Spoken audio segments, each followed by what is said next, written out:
اس اہم ابابیل جو آپ جو چلا رہے ہیں اس کے ماتحتی میں یہاں شرکت ہوئی ہے۔ اللہ تعالیٰ سے دعا گو ہوں کہ اللہ تعالیٰ آپ کے محنت کرنے والے جو ٹیم ہے، احباب ہے، اللہ اس کو قبول و منظور فرمائے۔ آمین۔ فیضان نظر تھا یا مکتب کی کرم فرمائی، یہ فیضان نظر تھا یا مکتب کی کرم فرمائی، کس نے سکھائی تھی اسماعیل کو آداب فرزندگی؟ بے شک۔ ماں نور عالم خلیل امینی رحمۃ اللہ علیہ کی بھی چاہت تھی۔ میں نے ان سے گفتگو کی تو انہوں نے کہا کہ آپ میرے پاس آ جائیں، میں ساتھ میں رکھوں گا۔ اسی طرح ہمارے کچھ دعوت و تبلیغ میں یا تو سال لگائیں یا تو خانقاہ میں وقت لگائیں، تب تک میں مانوں گا نہیں۔ تو کہنے لگے کہ آپ کن سے منسلک ہیں؟ میں نے کہا میں حضرت پیر ذوالفقار احمد نقشبندی دامت برکاتہم العالیہ سے منسلک ہوں۔ تو کہا کہ ان کے قریب کون ہیں؟ تو مجھے کہا کہ میری رائے تو یہ ہے کہ اس وقت حالات پر جس کی نگاہ بہت تیز ہے اور زبردست انداز میں کام کرنے والے، جن کی نگاہ بہت تیز اور مفسر قرآن ہیں اور مفکر قوم و ملت ہے، حضرت مولانا خلیل الرحمن سجاد نعمانی دامت برکاتہم العالیہ کی خدمت میں آپ چلے جائیں۔ تو میں کہنے لگا کہ حضرت والا کا مزاج تو بہت سخت ہے کہ سب کی شادی کرائیں گے، عیسیٰ کی نہیں کرائیں گے۔ تو میں کہا کرتا تھا کیوں؟ تو کہا تو اتنا سخت ہے کہ اگر بیوی آئے گی تو اس کو پر تو یہی سختی کرنے والا ہے۔ تو یہ کہا نکلو مولانا، بالکل یہاں مجھے ضرورت نہیں۔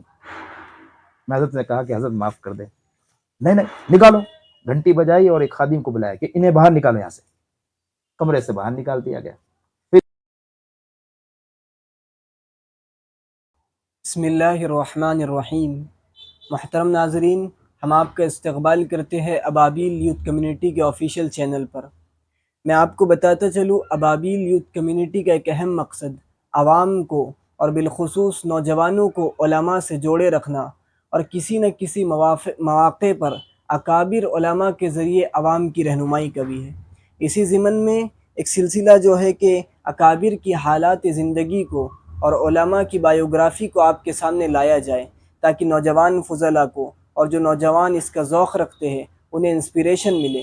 تو اسی سلسلے میں آج ہمارے ساتھ موجود ہے صوبہ گجرات کی عظیم المرتبہ شخصیت، عظیم خانوادے کے چشم و چراغ، جامعہ مدینۃ العلوم کوسمبا گجرات کے بانی و محتمیم حضرت مولانا عیسیٰ بندہ الہی صاحب نقشبندی مجددی دامت برکاتہم۔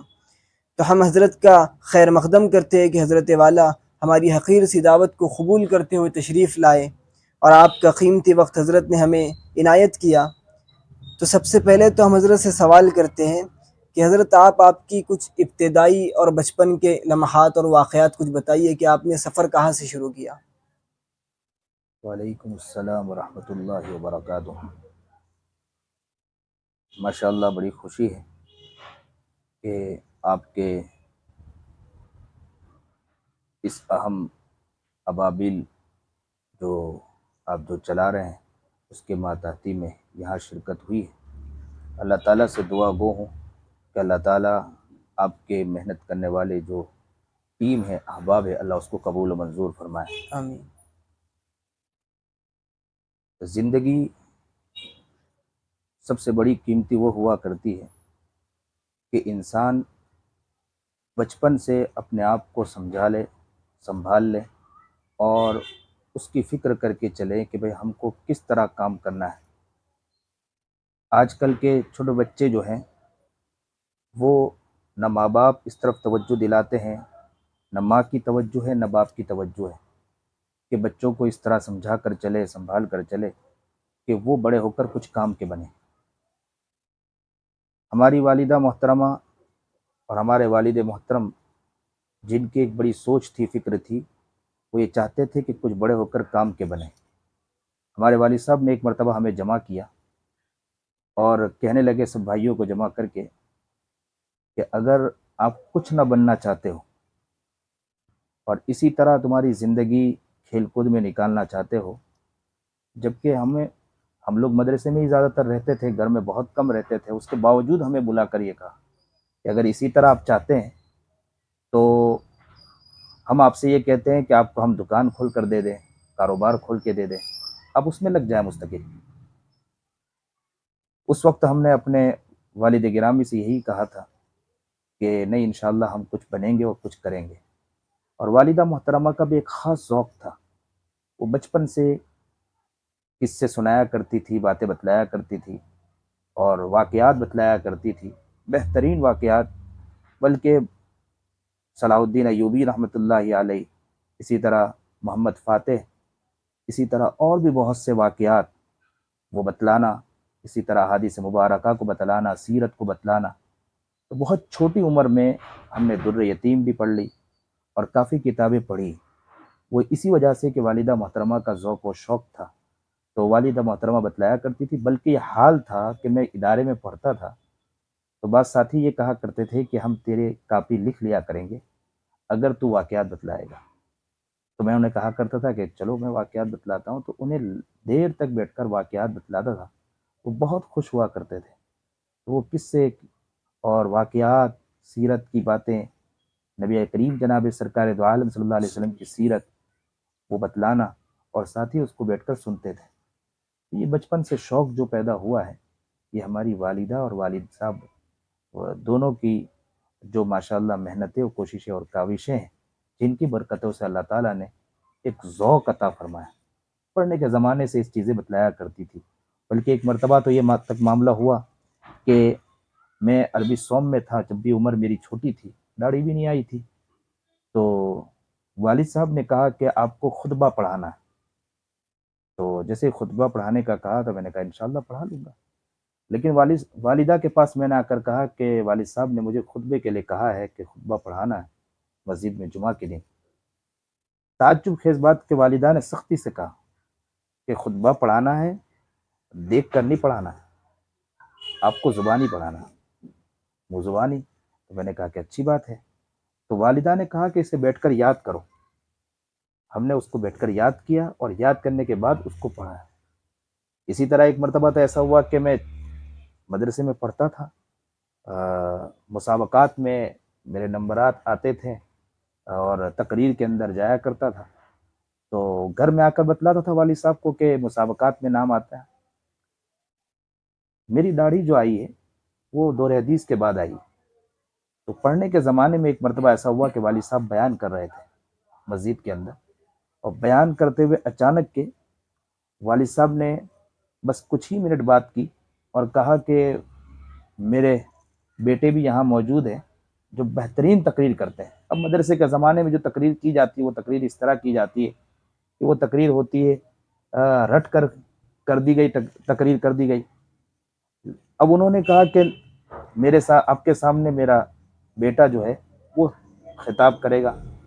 تو میں سوچنے لگا کہ میں خطاب کروں گا، کیا بات کروں گا، کیونکہ مدرسے کے اندر جو تقریر کی جاتی ہے وہ خطاب کی وہ یاد کر کے کی جاتی ہے، تو یہاں کیسے کریں گے۔ تو والد صاحب کے پاس میں گیا اور جا کر کہنے لگا بجی مجھے کچھ آتا نہیں۔ تب میں نے کہا نہیں آپ کو کرنا ہے۔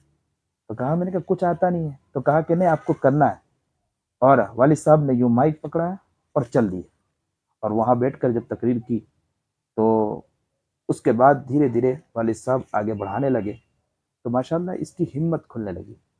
تو پتہ یہ چلا کہ جب تک ماں باپ اس کی فکر بچپن سے نہ کرے تو بچہ آگے نہیں بڑھ سکتا ہے۔ بچے کو آگے بڑھانے کے لیے ماں باپ کو بھی چاہیے کہ یہ فیضان نظر تھا یا مکتب کی کرم فرمائی، یہ فیضان نظر تھا یا مکتب کی کرم فرمائی، کس نے سکھائی تھی اسماعیل کو آداب زندگی۔ بے شک، ماشاء اللہ، جیسے آپ نے بتایا کہ جو کچھ حاصل ہوا ہے یہ آپ کے گھر کی تربیت اور آپ کے والدین کی توجہ کی برکت تھی، تو اسی طرح مولانا آپ کی ابتدائی تعلیم کہاں ہوئی؟ ابتدائی تعلیم سب سے پہلے جو شروع کیا ہم نے اپنے گاؤں اٹالوا کے اندر، وہیں مکتب کی شروعات کی۔ اس کے بعد جامعۃ القراءت کفلیتا میں حاضر ہوا، وہاں ماشاءاللہ شروعات سے لے کر مکمل تک، حفظ سے لے کر مکمل دور حدیث تک میں نے وہیں کیا جامعۃ القراءت کفلیتا کے اندر۔ پھر ہمارے چچا مولانا ایوب صاحب صورتی سے میں نے کہا کہ ماں نور عالم خلیل امینی رحمۃ اللہ علیہ کی بھی چاہت تھی، میں نے ان سے گفتگو کی تو انہوں نے کہا کہ آپ میرے پاس آ جائیں، میں ساتھ میں رکھوں گا۔ اسی طرح ہمارے ایک استاذ محترم مولانا زبیر صاحب نوح میوات، انہوں نے کہا یہاں آ جائیے۔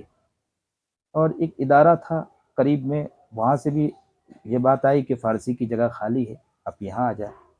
تو ام محترم سے جا کر میں نے کہا، مشورہ لیا کہ آپ کی کیا رائے ہے؟ تو انہوں نے کہا کہ آپ بڑی سے بڑی کتاب پڑھا لیں، بڑے سے بڑے عہدے پر پہنچ جائیں، میں آپ کو نہیں مانوں گا۔ دعوت و تبلیغ میں یا تو سال لگائیں یا تو خانقاہ میں وقت لگائیں، تب تک میں مانوں گا نہیں۔ پھر انہوں نے مجھے کہا کہ حضرت امام ابو حنیفہ رحمۃ اللہ علیہ نے 2 سال لگایا تھا امام جعفر صادق رحمۃ اللہ علیہ کے پاس۔ امام جعفر صادق رحمۃ اللہ علیہ کے پاس 2 سال لگایا، تو اس 2 سال کے بارے میں پوری زندگی کہا کرتے تھے، جبکہ بہت بڑا کام کیا امام ابو حنیفہ رحمۃ اللہ علیہ نے، لیکن زندگی بھر ایک ہی لفظ کہا کرتے تھے، لولا سنتان لہلک نعمان، اگر یہ 2 سال نہ ہوتے نعمان کے تو نعمان ہلاک ہو جاتا۔ جبکہ پوری زندگی انہوں نے بہت بڑا کام کیا، لیکن اس 2 سال کو یاد کرتے تھے جو امام جعفر صادق رحمۃ اللہ علیہ کے پاس لگایا تھا۔ تو ام محترم نے یہی کہا کہ اگر آپ بڑے سے بڑے عہدے پر چلے جائیں، محدث بن جائے، فقیہ بن جائے، بڑے سے بڑا کام کریں، میں آپ کو ماننے والا نہیں جب تک کہ آپ کسی کے پاس نہ لگائیں۔ تو میں نے کہا میں کس کے پاس وقت لگاؤں؟ تو کہنے لگے کہ آپ کن سے منسلک ہیں؟ میں نے کہا میں حضرت پیر ذوالفقار احمد نقشبندی دامت برکاتہم العالیہ سے منسلک ہوں۔ تو کہا کہ ان کے قریب کون ہیں؟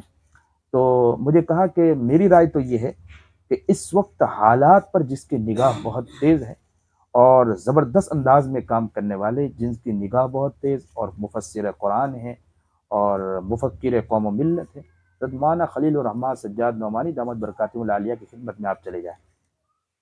تو میں کہنے لگا کہ حضرت والا کا مزاج تو بہت سخت ہے۔ تو کہا کہ وہی تو اصلاح ہوا کرتی ہے، اور آج سب سے بڑی کمزوری یہ ہے کہ ہم اصلاح کے لیے تلاش ایسی جگہ کرتے ہیں کہ جہاں بہت آسانی سے محبت کے ساتھ ہاتھ لگا کر سر پہ ہاتھ پھیرتے ہوئے اور ہماری من چاہی کام ہو جائے، اس کو تلاش کیا کرتے ہیں۔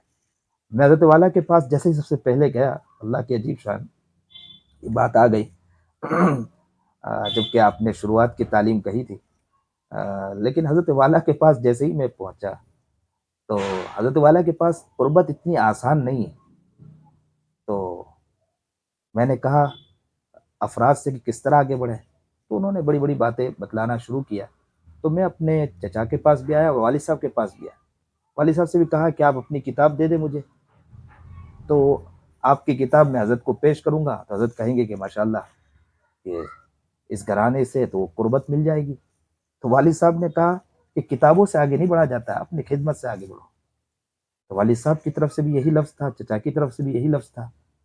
تو میں بالکل خاموش چل دیا حضرت والا کے پاس، اور وہاں جانے کے بعد پھر کوشش کرتا رہا، درخواست لکھی۔ حضرت والا کا ایک عام مزاج ہے کہ آپ درخواست لکھ کر دیں تو حضرت والا اتنی آسانی سے بلاتے نہیں ہیں کہ بھئی آپ آ جاؤ، جیسے کہ اور جگہ پر کیا ہے کہ آپ نے درخواست لکھ کر دی تو کہا کہ اچھی بات ہے خدمت کے لیے آ جائے، درخواست لکھ کر دی، 1 دن ہو گئے، 2 دن ہو گئے، تیسرے دن ایک شخص آیا اور مجھے کمرے میں بیٹھا دیکھا اور کہا اب کمرے میں بیٹھے خدمت کرنے آئے کہ اس طرح بیٹھے رہو گے آرام سے؟ تو میں نے کہا کہ جی خدمت، تو بولے خدمت کمرے میں بیٹھ کر ہوتی ہے؟ تو مجھے فوراً کہا کہ اس طرح خدمت نہیں ہوتی۔ تو فوراً میں دوڑ کر گیا حضرت کی خدمت میں، تو خدمت کرنے لگا، تو پھر حضرت کی محبت دھیرے دھیرے، وہ اتنی جلدی آسانی سے بہت وقت خدمت کرتا رہا، ماشاءاللہ کافی نظام چیزیں کرتا رہا۔ اس زمانے میں حضرت والا کا نہ کوئی چپل لینا لگانا، نہ تالا مارنا، کوئی نظام نہیں تھا، لیکن ہمارا ایک مزاج تھا، ہم گجرات کے اندر اساتذہ کو لے کر چلنا، ان کی چپلیں جگہ پر رکھ دینا اور سامان اٹھا لینا، کتابیں لے لینا، یہ مزاج تھا۔ تو وہ کام میں نے وہاں شروع کیا اور بہت حضرت نے بڑی محبت، بہت محبت دی، اور ماشاءاللہ اس طرح بڑھتا رہا۔ لیکن حضرت کا بھی مزاج ہے، وہ مزاج یہ کہ غلطی پر غلطی کو برداشت نہیں کرنا، چاہے کیسا بھی ہو۔ تو ہم نے حضرت والا سے بہت کچھ سیکھا، ماشاءاللہ زندگی میں بہت کچھ پایا۔ اور ایک مزاج میرے اندر یہ تھا کہ سنتوں کا مزاج بہت زیادہ آ چکا تھا، اور سنتوں کے اندر اگر کسی کو دیکھ لے تو بہت سخت ڈانٹ دیا کرتا تھا۔ پڑھنے کے زمانے میں اپنے گھر میں جب جاتا تھا تو میری والدہ مذاق میں ایک بات کہا کرتی تھی کہ سب کی شادی کرائیں گے، عیسیٰ کی نہیں کرائیں گے۔ تو میں کہا کرتا تھا کیوں؟ تو کہا تو اتنا سخت ہے کہ اگر بیوی آئے گی تو اس کو پر تو یہی سختی کرنے والا ہے۔ تو یہ کہا کرتی تھی۔ لیکن حضرت والا کے پاس جانے کے بعد بہت سی چیزوں میں سمجھ پیدا ہوئی، کام کیسے کرنا ہے، کس طرح کرنا ہے، بھائی سنتوں کو اپنی زندگی میں تو لانا ہے، لیکن لوگوں پر سختی نہیں کرنا ہے، سمجھداری کے ساتھ ان کو سمجھانا، محبت کے ساتھ انہیں بتلانا، ان کو لے کر چلنا، دل میں کسی کے بارے میں برائی نہ ہو، غیبتیں نہ ہو، اور محبت کے ساتھ لے کر چلنا، یہ مزاج حضرت والا کے پاس ماشاءاللہ۔ کہتے ہیں بڑوں کے پاس جاتے ہیں تو بڑوں سے بہت کچھ سیکھنے کا موقع ملتا ہے۔ آج کل کا یہ مزاج بن چکا ہے، نوجوان ہیں، فارغین علماء ہیں، ان کا یہ مزاج بن چکا ہے کہ وہ ماشاءاللہ فارغ ہونے کے بعد یہ سمجھتے ہیں کہ بہت جلدی خلافت مل جائے، اس کے لیے دوڑ لگاتے ہیں، جبکہ مزاج نہیں ہونا چاہیے۔ مزاج یہ ہونا چاہیے کہ اکابر کے پاس، اسی لیے حضرت مولانا پیر ذوالفقار احمد نقشبندی دامت برکاتہ اللہ علیہ نے بہت پتے کی بات لکھی ہے کہ اگر کوئی خلافت کے لیے دوڑ لگاتا ہے وہ مردود ہے، جبکہ نسبت کے حصول کے لیے دوڑ لگانا چاہیے۔ نسبت کے حصول کے لیے کوئی دوڑ نہیں لگاتا۔ اور حضرت والا کے پاس اللہ کا شکر ہے، جب وقت لگایا کافی ڈانٹ، کافی چیزیں، چھوٹے چھوٹے معاملات کے اندر حضرت والا کمرے میں ہوا کرتے تھے، ہم لوگ باہر ہوا کرتے تھے، تو وہ کہتے چائے سے زیادہ کتنی گرم لوگ کہا کرتے ہیں، لیکن حضرت والا کی طرف سے سختی تھی ہمارے اوپر، کسی کو اندر آنے کی اجازت نہیں۔ لوگ آتے تھے اور کہا کرتے تھے کہ بھائی آپ لوگ سختی کرتے ہیں۔ ہم نے کہا ہم سختی نہیں، حضرت والا اندر آرام فرما رہا ہے، آپ سمجھے بات کو۔ اب میں تھوڑی دیر کے لیے کچھ کام کے لیے اس طرف، یا ایک پانی چالو تھا، میں نل بند کرنے کے لیے گیا، ایک شخص اندر گھس گیا۔ اب حضرت والا کا مزاج کہ کوئی آ جائے تو اتنی جلدی غصے ہیں، حضرت والا محبت کے ساتھ جی فرمائیے کیا حال چال۔ اب وہ تو باہر نکل گیا، وہ کہنے لگا کہ آپ لوگ نہ کہتے دیکھو حضرت والا کتنی محبت سے ملتے ہیں۔ اب تھوڑی دیر میں گھنٹی بجی، میں نے کہا دیکھو اب آپ نے تو کر لیا، اب آفت ہمارے اوپر ہے۔ اب اندر داخل ہوا تو حضرت والا عالم بن کر آئے، اس طرح عالم بن کر آئے، یہ طریقہ کہ اتنا بھی پتہ نہیں کہ کون ہے۔ تو یہ حضرت والا کی سختی، اور ماشاءاللہ ان ساری چیزوں سے سیکھنے کا موقع بہت ملا، بہت سیکھنے کا موقع ملا، چھوٹی چھوٹی باتوں کو حضرت والا سے جو سیکھنے کا موقع ملا وہ کہیں اور۔ ایک خاص چیز حضرت والا سے کہ اپنی صفائی نہ پیش کیا کرو۔ اکثر عام مزاج ہوتا ہے کہ غلطی ہو گئی، جبکہ ایک تو غلطی نہ ہوئی تو صفائی دینا، ایک تو غلطی ہو گئی یا غلطی نہیں ہوئی، دونوں میں ماشاءاللہ کہ غلطی ہوئی نہیں، پھر بھی حضرت والا کے ہاں مزاج ہے کہ صفائی نہ دیا جائے، آپ ماننے کا مادہ پیدا کریں۔ ایسے کئی مرتبہ ایک واقعہ یہ ہے کہ ایک مرتبہ میں کمرے میں داخل ہوا تو حضرت والا کا مزاج ہے کہ کمرے میں داخل ہو دروازہ فوراً بند کرے۔ داخل ہوا کمرہ میں دروازہ بند کر دیا، پیچھے سے ایک صاحب آیا، انہوں نے کچھ بات کہی اور نکل گئے اور دروازہ کھول کے چلے گئے۔ حضرت والا کی بہت دیر کے بعد نظر پڑی، حضرت والا یہ سمجھے، حضرت والے کے ذہن سے بات نکل گئی کہ وہ شخص کہ کسی اور شخص نے کھول کر گیا، حضرت سمجھے کہ مانا ہی کھول کر، تو مجھے ڈانٹنے لگے اور کہنے لگے اتنا پتہ نہیں ہے، دروازہ کھول کر بار بار کہتا کیسے عالم بن کر آئے۔ تو میں خاموش رہا، کچھ نہیں کہا، کیونکہ حضرت نے ایک چیز سکھا دی تھی کہ صفائی نہ دیا کرے، جبکہ غلطی میری نہیں تھی۔ حضرت نے فوراً کہا اس کو یہاں سے نکالو، نکلو مانا، بالکل یہاں مجھے ضرورت نہیں۔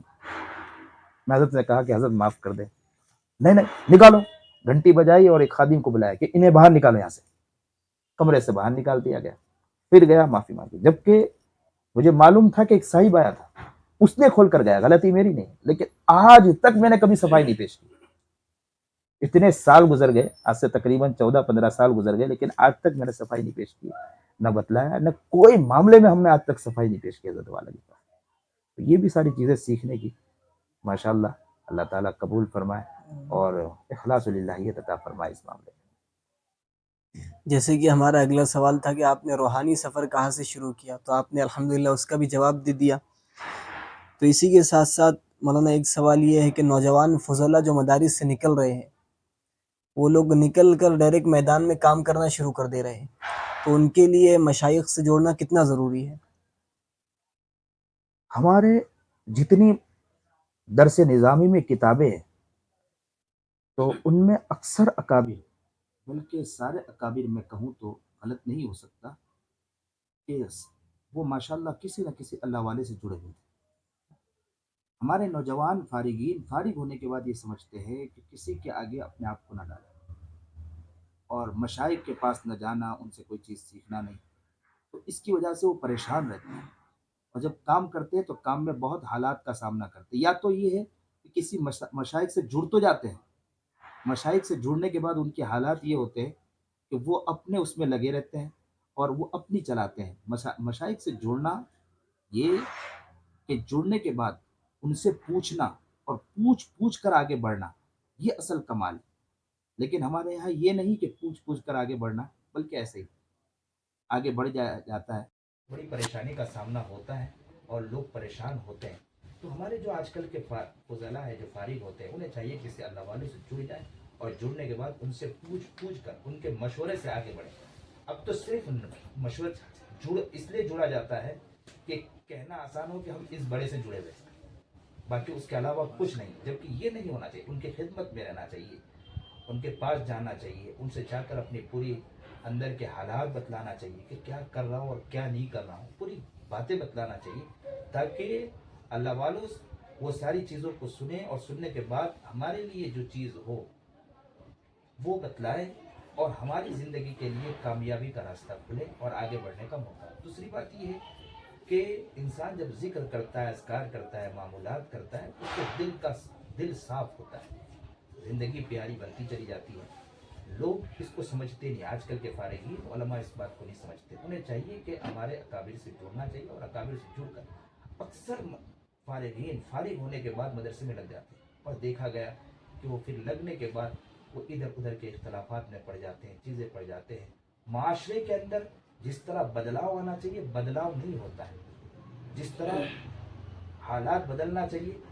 کیونکہ قوم رو رہی ہے علماء کے لیے کہ ایسے عالم، ان کے آنکھوں سے آنسو نکل رہے ہیں ایسے عالم کو دیکھنے کے لیے، ان کی آنکھیں ترس رہی ہیں ایسے عالموں کو دیکھنے کے لیے جو راتوں کو بھی روئے اور دن میں امت کے لیے تڑپے. لیکن آج کا حال یہ ہے کہ ماشاءاللہ فارغین خود آرام سے سو رہا ہو کہ ان کو کیا تڑپنے کی ضرورت ہے، تڑپنے کی. جبکہ مجھے یہ الفاظ نہیں کہنا چاہیے، بہت بڑے الفاظ ہیں، میں بہت چھوٹا ہوں، یہ لفظ نہیں کہنا چاہیے. لیکن حضرت والا کے پاس جا کر میں نے خود اس بات کا تذکرہ کیا. حضرت عالموں کے بارے میں، علماء جو آج کل کے فارغین ہیں، ان کے حالات دیکھ کر میں سوچ رہا ہوں کہ کچھ کرنا چاہیے. حضرت والا مجھے کہنے لگی کہ مولانا میں کیا بتاؤں، میں چاہتا ہوں کہ عوام میں بعد میں پہلے تو علماء کے پاس جاؤں جو فارغین ہیں، ان سے جا کر کہوں کہ اپنے آپ کو پہچان لو، اپنے آپ کو سمجھو، اپنے آپ کو پہچان لو. اگر امام بنتے ہیں تو امامت میں کیسے رہنا چاہیے، مدرسے میں رہتے ہیں تو مدرسے میں کیسے رہتے ہیں.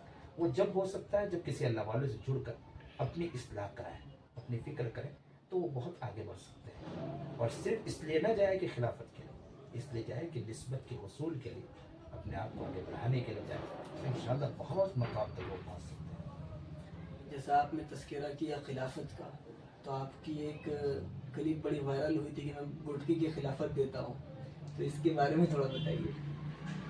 اس وقت جو ہم مزاج ہو چکا ہے، وہی مزاج ہو چکا ہے کہ ویمن اور گٹکا، اور ماشاءاللہ لوگوں کو دیکھا گیا ہے وہ اتنا زیادہ کثرت سے اس کو کھاتے ہیں اور جس سے نقصان بہت ہے. ہمارے اس کے کئی کیسز آپ کے سامنے بھی ہوں گے. ہمارے علاقے کے اندر بھی ہم نے دیکھا کہ پوری پوری زبان کاٹ لی. یہ خود اپنی ذات کو، اپنی زندگی کو تباہ خود انسان کر رہا ہے. جبکہ حدیث پاک میں بھی منع ہے کہ ایسی چیز جس سے انسان کا جسم تباہ ہوتا اس سے بچنا چاہیے. لیکن آج کا مسلمان اسے سمجھتا نہیں، اور اس ویمن اور گٹکے کے اوپر خود اس کے نشانات ہوتے ہیں، لیکن اس کے بعد بھی اس کو سمجھنے کے لیے تیار نہیں، اپنی زندگی کو تباہ کرنا ہے. اور میں تو مذاق میں یہ بات بھی کہا کرتا ہوں کہ پہلے تو وہ پریشان بعد میں ہوگا، پہلے تو اس کی خود فیملی پریشان ہوتی ہے قریب میں رہ کر، کیونکہ اس کی بو اتنی آتی ہے کہ قریب میں فیملی ساتھ سوئی ہو یا ساتھ رہتی ہو تو بد دعا بعد میں کسی اور کی لگے گی، پہلے تو فیملی کی لگے گی، بیوی کی لگے گی. وہ بد دعا دے گا، بد دعا دے گی کہ بھائی اللہ اس کو برباد ختم کر دے، اس کی بدبو سوکھ سوکھ کے تھک چکی ہوں میں. تو وہ بعد میں موت دوسرے سے آئے گی، پہلے تو بیوی کی بد دعا سے ہی موت آ جائے گی اس کی. میں مذاق میں کہا کرتا ہوں، لیکن یہ ہے کہ اس کو سمجھنے کی ضرورت ہے کہ ہماری ذات سے تکلیف بھی کسی کو نہ پہنچے. نبی کریم جناب سرکار دو عالم صلی اللہ علیہ وسلم ایک مرتبہ صبح میں اٹھ کر تہجد میں دھیرے دھیرے قدموں کے ساتھ جا رہے تھے. اما عائشہ رضی اللہ تعالیٰ عنہ کی آنکھ کھل گئی. کہا کہ محبوبم کہاں جا رہے ہیں؟ تو کہا حمیرہ. آنکھ کھل گئی تو کہا جی آنکھ کھل چکی ہے. بولے کہاں جا رہے ہیں؟ بولے کہ میں اپنے تہجد کے لیے جا رہا ہوں. تو کہا کہ عائشہ نے کہا کہ اتنے دھیرے دھیرے قدموں کے ساتھ جا رہے ہیں؟ تو حمیرہ بات دراصل یہ ہے کہ میرے دل میں خیال آیا کہ میں تہجد کے لیے جا رہا ہوں، اگر تجھے تکلیف پہنچ گئی کہیں ایسا نہ ہو کہ اس تکلیف کے بنا پر اللہ میری تہجد بھی قبول کرے. اور حال یہ ہے